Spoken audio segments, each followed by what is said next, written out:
A'udzubillahi minasyaitonirrajim. Bismillahirrahmanirrahim. Assalamualaikum warahmatullahi wabarakatuh. Allahu hafizun, Allahu latifun, qadimun, ajaliyun, hayyun, qayyumul layyanam. Bisyuburi tudunya binikmatul mubin, rahmatan arsil azim, Rabbana ya karim. Asyhadu an la ilaha illallah wa asyhadu anna Muhammadan abduhu wa rasuluhu la nabiyya ba'da. Saudara-saudaraku dimanapun berada, saya berdoa kepada Allah Subhanahu wa ta'ala, semoga kalian semuanya selalu berada dalam lindungan dan magfirah Allah Subhanahu wa ta'ala, dijauhkan dari mara bahaya dan dilancarkan segala urusannya, dilimpahkan rezeki yang halal dan barokah, serta sehat jasmani dan rohaninya, selamat di dunia sampai akhirat. Amin. Pada kesempatan kali ini, izinkan saya untuk berbagi ilmu yang sedikit ini, dan semoga menjadi manfaat bagi kita semuanya. Saya mencoba untuk menyampaikan makna secara hakikat kurban.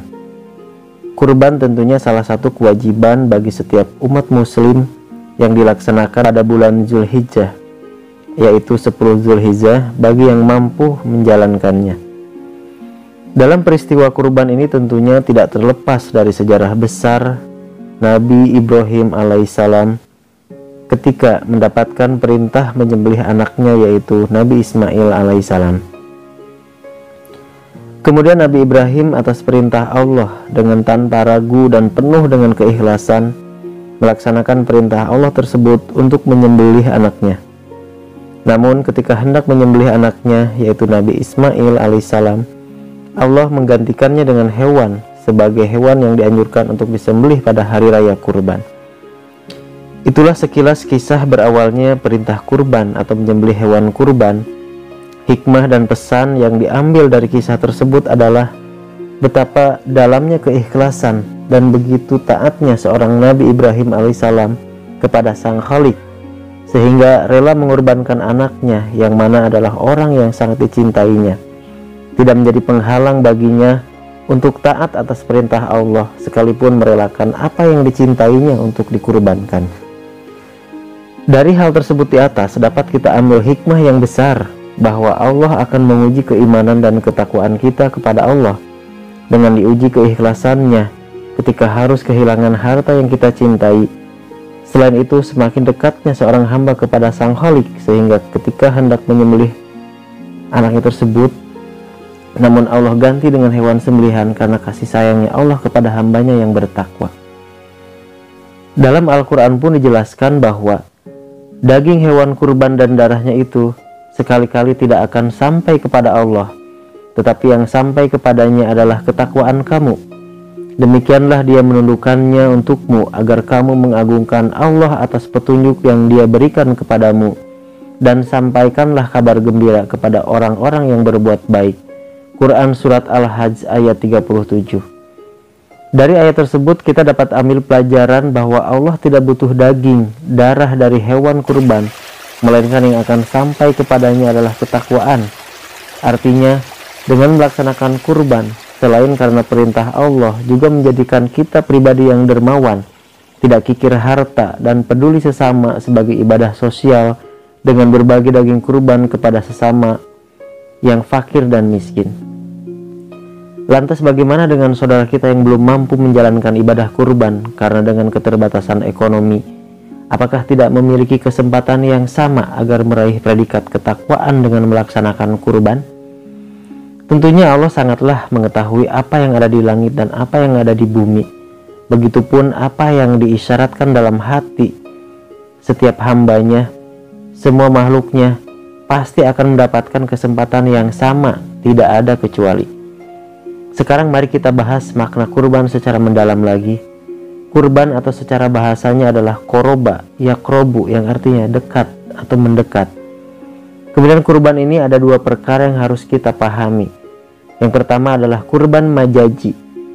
Ibadah kurban dengan menyembelih hewan kurban bagi yang mampu dan diberikan kelebihan harta. Kurban secara majaji ini dilaksanakan hanya setahun sekali yang merupakan ibadah secara sosial untuk mendekatkan diri kepada Allah dengan cara membagikan daging kurban kepada sesama sebagai sarana untuk saling berbagi dan mendekatkan diri dengan sesama manusia lainnya sebagai makhluk sosial. Kurban juga merupakan suatu ibadah yang dapat meningkatkan kepekaan sosial. Bagi kita, makan daging mungkin bisa didapatkan di setiap harinya. Namun bagi saudara kita yang lain, mungkin saja hanya saat kurban saja bisa makan daging. Ini menjadikan rasa empati kita kepada sesama semakin meningkat, sekaligus menjadikan kita hamba yang taat akan perintah Allah Subhanahu wa Ta'ala. Yang kedua adalah kurban secara hakiki. Kurban secara hakiki adalah satu anak tangga bagi umat muslim yang sudah mampu melaksanakan kurban dan ditingkatkan lagi secara pemahaman hakikatnya, yaitu selain kita mampu mengorbankan hewan kurban, juga harus mampu menyembelih sifat-sifat hewan yang ada dalam diri kita sendiri, yaitu ego, sombong, arogan, serakah, dan lain-lain. Sifat-sifat hewani lainnya yang notabene bukan hanya sifat hewan yang menjadi hewan kurban saja, namun secara keseluruhan, sifat-sifat hewan yang ada dalam diri inilah yang harus mampu disembelih agar tidak mengotori hati dan kolbu kita. Kapankah kita melaksanakan kurban hakiki? Sejatinya kurban secara hakiki dilakukan setiap saat, setiap detik, menit, jam, hari, minggu, bulan, tahun, sampai raga ditinggalkan oleh nyawa. Nah, dari hal inilah Allah memberi kesempatan kepada hambanya yang belum bisa berkurban secara majazi. Minimal kita mampu berkurban secara hakiki, yaitu dengan menyembelih sifat-sifat hewan yang ada dalam diri kita ini. Akan lebih baik lagi jika kita sudah mampu berkurban secara majazi, lalu kita tingkatkan berkurban secara hakiki yang tidak hanya dilakukan setahun sekali saja, namun dilakukan sepanjang waktu sampai ajal menjemput kita. Amin. Demikianlah pembahasan kali ini terkait kurban. Meskipun masih beberapa bulan lagi kita akan merayakannya, namun tidak ada salahnya jika kita ingatkan kembali agar menjadi semangat dan spirit, dan semakin yakin jika tahun lalu belum mampu berkurban, semoga tahun ini kita dimampuhkan dan dimudahkan rezekinya oleh Allah Subhanahu wa Ta'ala. Demikianlah, lebih dan kurangnya saya mohon maaf. Wassalamualaikum warahmatullahi wabarakatuh.